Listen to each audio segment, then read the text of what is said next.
ভাষা শহীদদের প্রতি জাতির শ্রদ্ধা, অমর একুশের চেতনায় গণতন্ত্র পুনরুদ্ধারে দ্রুত সংসদ নির্বাচনের দাবি বিএনপির।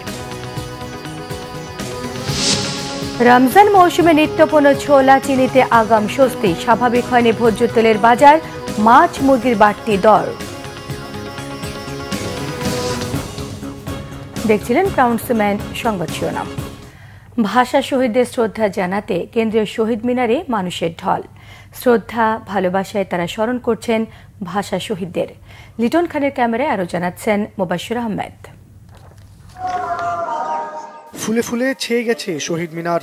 ধর্ম বর্ণ নির্বিশেষে প্রতিটি বাংলা ভাষাভাষীর আবেগের কেন্দ্রভূমি এই শহীদ মিনার। আন্তর্জাতিক মাতৃভাষা দিবস উপলক্ষে তাই শহীদ মিনারে লাখো মানুষের ঢল। মঞ্চে বিভিন্ন সংগঠনের নাম ঘোষণার ফাঁকে ফাঁকে মাইকে বেজে উঠছে সেই অমর সুর। সালাম, রফিক, জব্বার সহ সকল ভাষা শহীদদের প্রতি শ্রদ্ধা জানাতে বেদিতে ফুল নিবেদন করেন শিশু, বৃদ্ধ, পরিবার সহ সকল শ্রেণী পেশার মানুষ।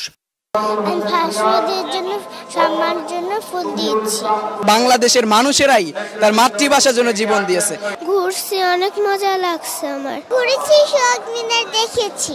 ছোটবেলা থেকে আসলে বইয়ে সব জায়গায় পড়তে পড়তে আসলে বড় হতে এখানে আলাদা একটা ভালো লাগা কাজ করে। আজ 24 পর্যন্ত আমরা ছাত্ররাই আসছি দেশের আন্দোলন সংগ্রামে বারবার। শিশুরাও যেন জানে আজকের দিনের মাহাত্ম্যটা কি, আমাদের যারা ভাষার জন্য প্রাণ দিয়েছেন তাদের সাথে পরিচয় করে দেওয়ার জন্য। খুবই কেউ অস্থির হচ্ছে না বা এলোমেলো করার চেষ্টা করছে না, সুন্দরভাবে বিষয়টাকে মেনটেন করা হচ্ছে। আমার ভালো লাগছে। মায়ের ভাষার প্রতি যে সম্মান, সেই সম্মান দেখিয়ে এখানে স্বতঃস্ফূর্তভাবে জনতার ঢল নেমেছে। ভাষা শহীদদের প্রতি শ্রদ্ধা জানাতে আসে তরুণ প্রজন্মের বিভিন্ন রাজনৈতিক অঙ্গনের নেতারা। ভাষা শহীদদের অনুপ্রেরণায় দেশ ও জাতিকে এগিয়ে নেয়ার প্রত্যয় ব্যক্ত করেন কেউ কেউ। যৌক্তিক দাবিতে আমাদের গর্বিত উত্তর শহীদের মতো আমরা আবারও রক্ত দিয়েছি, জীবন দিয়েছি। আমরা স্বৈরাচারকে বাংলাদেশ থেকে উৎখাত করেছি। প্রত্যেকটা আন্দোলন, প্রত্যেকটা সংগ্রামের যে আকাঙ্ক্ষা, সেই আকাঙ্ক্ষার বাংলাদেশ বিনির্মাণে আমরা সকলে কাঁধে কাঁধ মিলে কাজ করে যাব। আমরা আশঙ্কা দেখতে পাচ্ছি গত 53 বছরে ভাষা ইনস্টিটিউট থেকে শুরু করে সবগুলো ভাষার যতগুলো প্রতিষ্ঠান রয়েছে এগুলোকে ক্রিপল্ড করে বা পঙ্গু করে রাখা হয়েছে। বিভিন্ন সামাজিক সাংস্কৃতিক সংগঠনের কর্মীরাও এসেছেন দল বেঁধে। দলমত নির্বিশেষে চাওয়া এক, সম্প্রীতির বাংলাদেশ।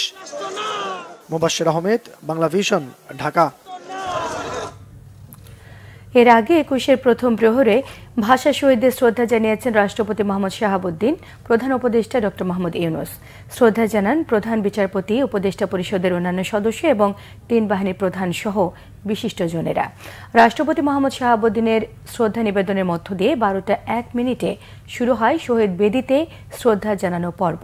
এরপর ভাষা শহীদদের শ্রদ্ধা জানান প্রধান উপদেষ্টা ডক্টর মোহাম্মদ ইউনূস। এ সময় বেশ কিছুক্ষণ নীরবে দাঁড়িয়ে থাকেন তিনি। এরপর শ্রদ্ধা জানান প্রধান বিচারপতি সৈয়দ রেফাত আহমেদের নেতৃত্বে আপিল বিভাগ এবং হাইকোর্ট বিভাগের বিচারপতিরা। শহীদ বেদিতে শ্রদ্ধা জানান উপদেষ্টা পরিষদের অন্যান্য সদস্যরা। বিভিন্ন দেশের কূটনীতিকরাও ভাষা শহীদদের প্রতি শ্রদ্ধা জানান। এরপর শহীদ বেদিতে শ্রদ্ধা জানান 3 বাহিনীর প্রধানরা। শ্রদ্ধা জানায় বাংলাদেশ পুলিশ। উপাচার্য ডক্টর নিয়াজ আহমেদ খানের নেতৃত্বে শহীদ বেদিতে শ্রদ্ধা জানায় ঢাকা বিশ্ববিদ্যালয় পরিবার।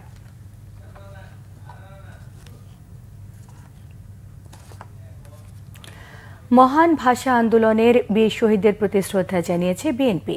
সকালে কেন্দ্রীয় শহীদ মিনারে শ্রদ্ধা জানান দলটির কেন্দ্রীয় এবং মহানগর নেতারা। পরে দলের সিনিয়র যুগ্ম মহাসচিব রুহুল কবির রিজভী আহমেদ বলেন, ধ্বংস হওয়া গণতন্ত্র পুনরুদ্ধার, ভোটের অধিকার ফিরিয়ে আনা, ন্যায় বিচার, সাম্য ও সম অধিকার নিশ্চিত করতে দ্রুত জাতীয় নির্বাচন দিতে হবে। জহুরুল হক জনের তোলা ছবিতে রিপোর্ট করছেন শুভ মাহফুজ।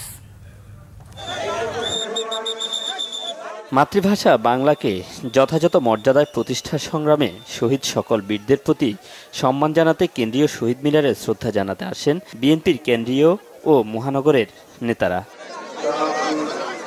দীর্ঘ লাইনে অপেক্ষা থেকে ধারাবাহিকভাবে শ্রদ্ধা নিবেদন করেন দলটির অঙ্গ ও সহযোগী সংগঠনের নেতাকর্মীরা।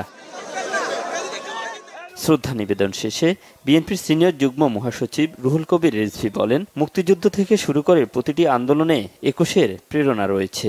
এই চেতনা প্রেরণা দিয়েছে ফ্যাসিস্ট হাসিনা বিরোধী দীর্ঘ সংগ্রামেও। যে 17 বছর জনগণের কাঁধের উপর ভয়ঙ্কর অত্যাচার করে তিনি রাষ্ট্র ক্ষমতা দখল করেছিলেন। সেই রক্ত পিপাসু আওয়ামী ফ্যাসিবাদের জননী শেখ হাসিনা পালিয়ে যেতে বাধ্য হয় 2024 সালের 5ই আগস্ট। সুতরাং এগুলো সব কিছুতেই 21শে ফেব্রুয়ারি আমাদেরকে প্রেরণা জুগিয়েছে। ধ্বংস হওয়া গণতন্ত্র ও মানুষের হারানো ভোটের অধিকার ফিরিয়ে দ্রুত নির্বাচনের বিকল্প নেই বলে মনে করেন বিএনপির এই নেতা। আগে স্থানীয় সরকার না পরে জাতীয় সংসদ, এই বিতর্কে অন্তর্বর্তীকালীন সরকারের আমার মনে হয় এই বিতর্কে অংশগ্রহণ করা উচিত নয়, বরং এই সরকারকে জনগণের ক্ষমতা জনগণকে ফিরিয়ে দিতে হবে। জনগণ তারা নিরপেক্ষ ভোটের মাধ্যমে যে সরকার গঠন করবে, তারাই নির্ধারণ করবে যে স্থানীয় সরকার নির্বাচন বা অন্যান্য কি নির্বাচন, সে নির্বাচন কখন হবে। দেশকে এগিয়ে নিতে সকল ভেদাভেদ ভুলে সবখানে সবার সহাবস্থান নিশ্চিত করার আহ্বান জানান বিএনপি নেতারা। অনেক শহীদদের রক্তের বিনিময়ে আমরা যে ফ্যাসিবাদ মুক্ত বাংলাদেশ আজকে প্রতিষ্ঠা করতে পেরেছি, আমরা চাই আগামী দিনে সকলে ঐক্যবদ্ধভাবে সকল ভেদাভেদ ভুলে আমরা একটি সুন্দর বাংলাদেশ এদেশের মানুষকে আমরা উপহার দিতে চাই। বাংলাদেশে ফ্যাসিবাদ বিরোধী সকল জনগোষ্ঠী আমরা আগামী দিনে সহ অবস্থান করার মাধ্যমে আমরা বাংলাদেশকে এগিয়ে নিয়ে যাব।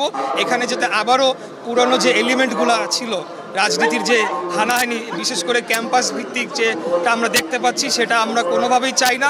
বাংলাদেশের সাধারণ জনগণ এগুলো দেখতে চায় না। আমরা সহ অবস্থান চাই, সবার রাজনীতি করার অধিকার রয়েছে, সবাই যাতে সেটা চর্চা করতে পারে, আমরা সেটা দেখতে চাই। 21-এর চেতনাকে লালন করে 24 পরবর্তী নতুন বাংলাদেশকে এগিয়ে নিতে সবাইকে ঐক্যবদ্ধ থাকারও আহ্বান জানান বিএনপি নেতারা। শুভ মাহফুজ, বাংলা ভিশন, ঢাকা। ফ্যাসিবাদী আওয়ামী লীগের আমলের মতো এখনও কারো ওপর জুলুম হলে জামায়াতে ইসলামী একাই প্রতিবাদ জানাবে, এমন মন্তব্য করেছেন জামায়াতের আমির ডাক্তার শফিকুর রহমান। আন্তর্জাতিক মাতৃভাষা দিবস উপলক্ষে সকালে রাজধানীতে এক আলোচনা সভায় জামায়াতের আমির এসব কথা জানান। 5 আগস্টের পর এখনও কেন রাজনৈতিক নেতারা জেলে থাকছেন সেই প্রশ্ন রাখেন তিনি। জানান প্রয়োজনে নিজেও জেলে যেতে প্রস্তুত আছেন। ডাক্তার শফিকুর রহমান আরও বলেন, দেশের মানুষের সঙ্গে যেই জুলুম করবে তাদের বিরুদ্ধেই সামাজিক প্রতিরোধ গড়ে তুলতে হবে। ফ্যাসিবাদ বিরোধী আন্দোলনে জামায়াত বেশি ক্ষতিগ্রস্ত হয়েছে দাবি করে তিনি বলেন, তাদের সিনিয়র নেতাদের ষড়যন্ত্রমূলকভাবে ফাঁসি দেওয়া হয়েছে। রমজানের নিত্যপণ্য ছোলা ও চিনিতে আগে মিলছে স্বস্তি। গত সপ্তাহ থেকে 15 থেকে 20 টাকা কমেছে পণ্য দুটির দাম। প্রতিবার রোজা শুরুর আগে এসব পণ্যের দাম বাড়লেও এবার চিত্র ভিন্ন। গত সপ্তাহের তুলনায় কেজিতে 15 থেকে 20 টাকা কমে ছোলা 105 টাকা কেজি এবং 10 থেকে 15 টাকা কেজি কমে চিনি বিক্রি হচ্ছে 120 টাকা কেজিতে। তবে কেজিতে 15 থেকে 20 টাকা বেড়েছে বেশিরভাগ মাছের দাম। 20 টাকা বেড়ে ব্রয়লার 200 টাকা কেজি এবং 20 টাকা কমে সোনালী মুরগি বিক্রি হচ্ছে 280 টাকা কেজিতে। মানভেদে 40 থেকে 60 টাকা হালিতে বিক্রি হচ্ছে ডিম। তবে সরবরাহ স্বাভাবিক থাকে এখনো 25 থেকে 30 টাকা দরে বেশিরভাগ সবজি কিনতে পারছেন ক্রেতারা। আগের বাড়তি দামে বিক্রি হচ্ছে সব ধরনের চাল। এই ছিল এখনকার মতো। পরের সংবাদ সন্ধ্যে 6টায়। 5টায় রয়েছে নিউজ টপ 10 দেখার আমন্ত্রণ রইল। এছাড়া বাংলা ভিশন সংবাদ ও সংবাদ সংশ্লিষ্ট অনুষ্ঠান দেখতে ভিজিট করুন www.bbnews24.com, facebook.com/বাংলাভিশন নিউজে সাবস্ক্রাইব করুন, youtube.com/বাংলাভিশন নিউজের সঙ্গে থাকায় সবাইকে ধন্যবাদ।